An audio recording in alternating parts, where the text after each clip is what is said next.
Hey everybody, good to catch up again for the midweek update on Wednesday. So I'm getting onto this a little bit later than what I'd hoped to do, but yeah, it's always good to chat and and catch up, and good to do it midweek as well. So um, yeah, just hope you're going well.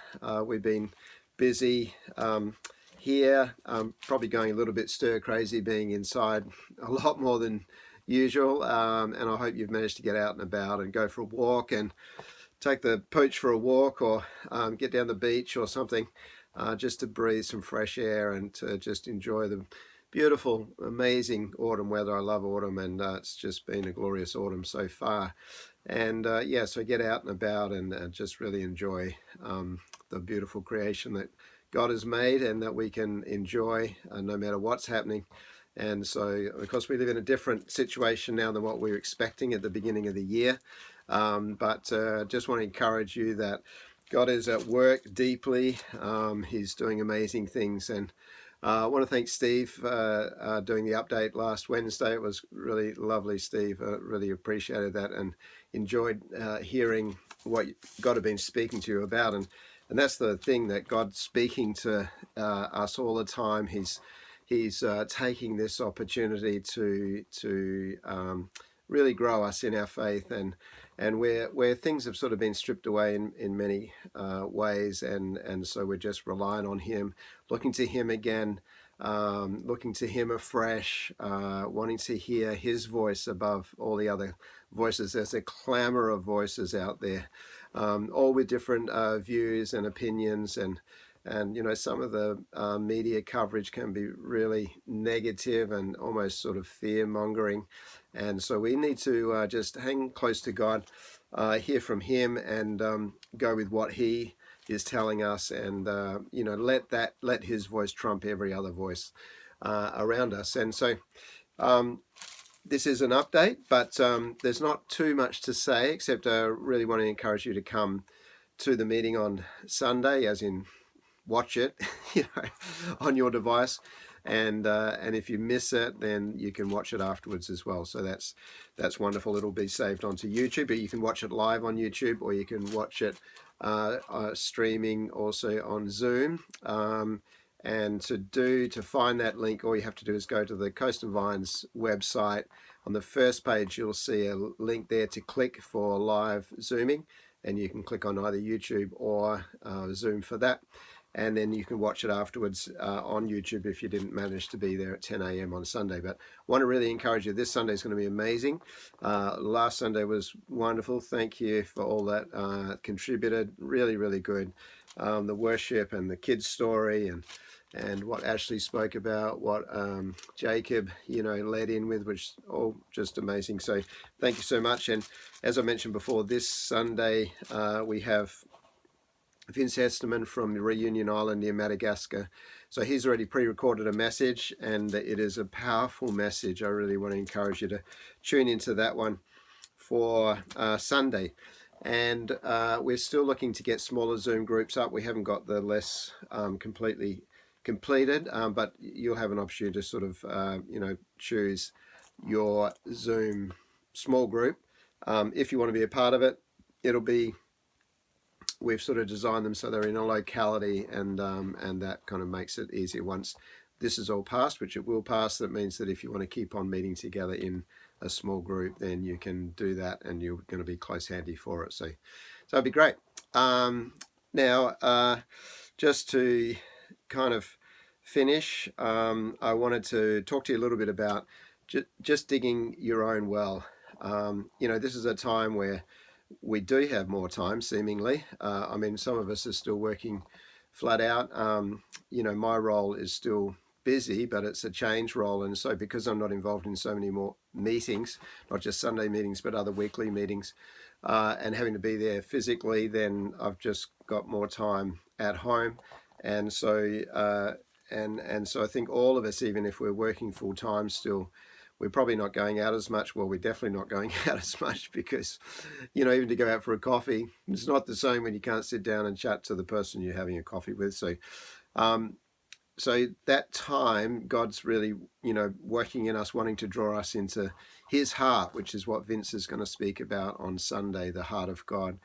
And but I was just thinking about the chapter in Genesis and chapter 26, which is talking about how Isaac, there was a famine in the land, and so he thought he'd go down towards Egypt. This is what happened in Abraham's time, of course. There was a famine and they went to Egypt, and that was where Joseph was, and really saved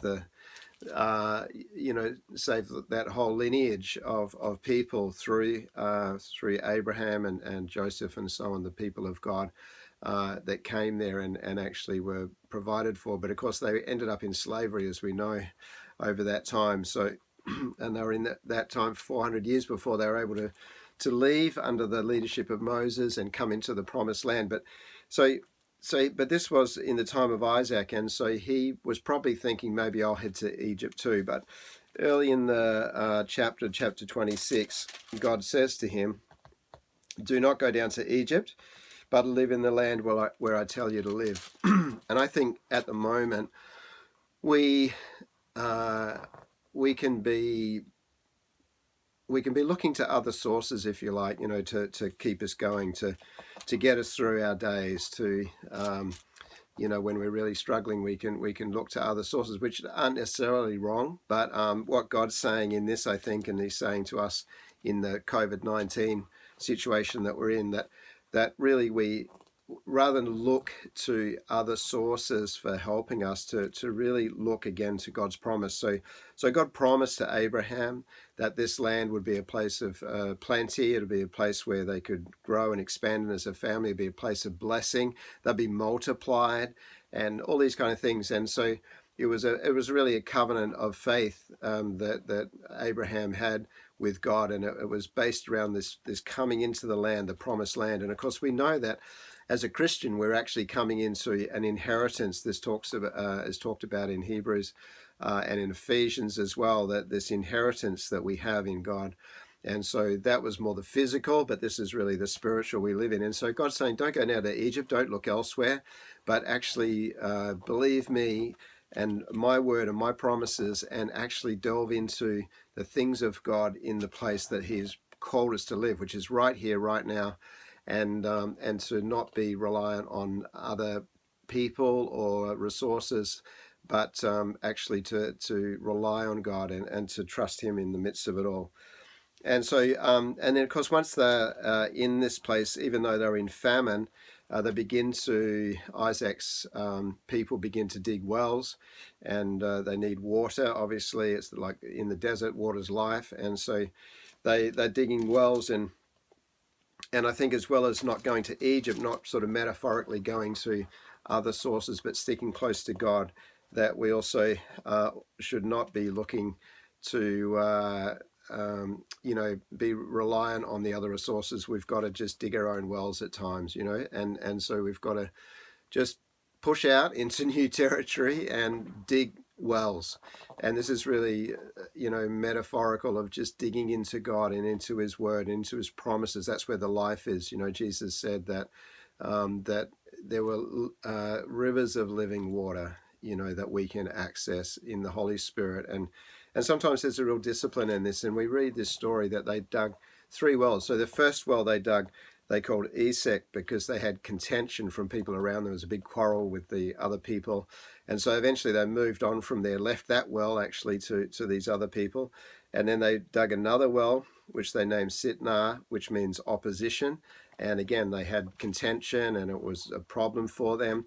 But they didn't give up. And so, and nor are we, nor should we.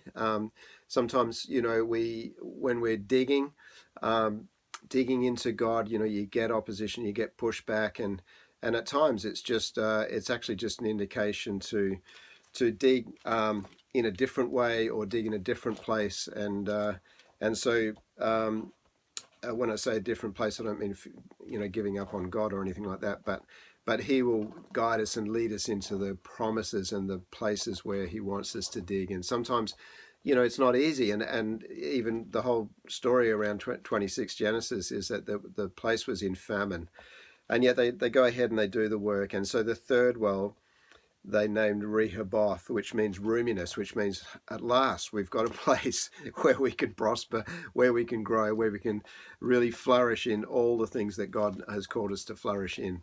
And that's what God's wanting for us in this season. I think he's saying, don't go down to Egypt. Don't try and find another place or another source, but just dig into me over this time.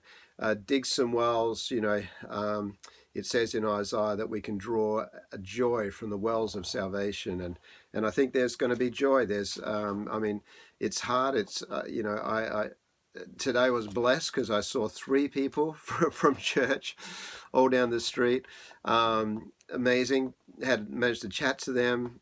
So exciting, because it's not happening much, obviously, in terms of meeting as a church, and won't there be a glorious day when we can? And so, but we're all in that place. But I think as long as we're not able to meet face to face, and it could be for quite a while yet, that God is just encouraging us, wants to encourage us to dig our own wells, to really push in for that.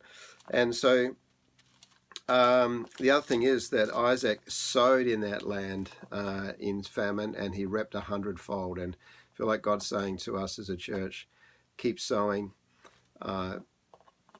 dig the well, put in the kind of hard yards, if you like, dig the wells, but sow as well, and keep sowing into your neighbors, into your friends, into your family.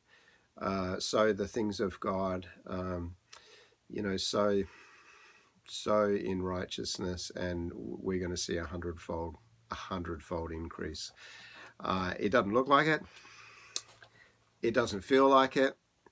But God says that really doesn't matter in the scheme of things, how it looks, how it feels. Actually, what matters is what God says. And he has promised that he would give us that 100-fold increase, even in a time of drought, even in a time of what looks like famine, what looks like, when will it end kind of thing. And it's not ideal to be sowing in this climate in many ways, but this is exactly the climate that God wants us to sow into. So as we sow into God, as we sow into people around us, and we keep on just doing the simple things, praying and reading his word, and getting out and about and sharing the goodness of God with neighbors and friends, and helping people, and doing all these things, that we will be surprised at what the increase will bring. I think we're going to be amazed at what God does during this time. So God bless you all. I will see you on Sunday, and hopefully see you down the shops. I usually go to McLaren Vale, so if all the church could come there at some point, that would be great. Then I can see you all. Of course, I've got to be there also. But so God bless you, and I will chat to you soon. And hang in there, and all will be well. God bless. See you later.